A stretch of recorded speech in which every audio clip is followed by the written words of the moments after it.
آپ نے درود شافیہ کبیر بیٹھ کر پڑھنا ہے، پہلی بات۔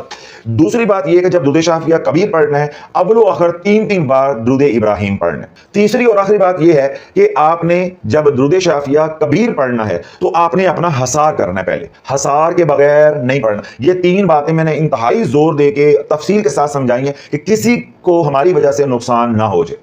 پھر آپ 313 بار درود شافیہ پڑھیں گے، جس طرح میں طریقہ بتایا کہ اول و آخر تین بار درود ابراہیم پڑھنا ہے، پھر پڑھ کر اپنے ہاتھوں پہ دم کرنا ہے، اوپر سے نیچے اتارا کرنا ہے، پھر پانی پہ دم کریں، پھر پانی پہ دم کر کے وہ پانی آپ نے استعمال کرنا ہے۔ اس طرح گھر میں لڑائی جھگڑے ہوتے ہیں تو یہ پانی گھر کے اندر چھڑکیں، کاروبار کی جگہ جہاں بندش ہے یا آفس ہے وہاں پہ آپ پانی لے جائیں، وہاں پہ چھڑکیں، یا وہاں بیٹھ کے درود پاک پڑھنا چاہتے ہیں تو جو پروٹوکول جو شرائط میں نے بتائی وہ پوری کر کے وہاں پہ بھی آپ پڑھ سکتے ہیں، پانی پہ دم کر کے وہ پانی وہاں چھڑک دیں۔ اس طرح گھر میں کوئی مریض ہے یا کہیں پہ بھی آپ کا کوئی مریض یا پیارا رہتا ہے جو تکلیف میں ہے تو وہ دم کیا وہ پانی اس کو بھی دیں، کوئی میڈیکیشن چل رہی ہے تو وہ میڈیکیشن بھی اسی پانی کے ساتھ چلے گی۔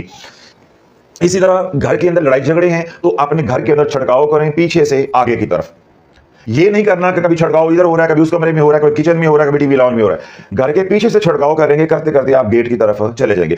گیٹ سے پیچھے کی طرف نہیں آنا، پیچھے سے گیٹ کی طرف جانا۔ اس طرح کسی کے گھر کے 2 پورشن ہے، 3 پورشن ہے تو اوپر سے لے کر نیچے تک یہ نہیں کرنا کہ چھڑکاؤ کرتے کرتے نیچے سے اوپر جانا ہے، اوپر سے نیچے آنا ہے۔ تو یہ چھڑکاؤ کرنے کا طریقہ ہو جائے گا۔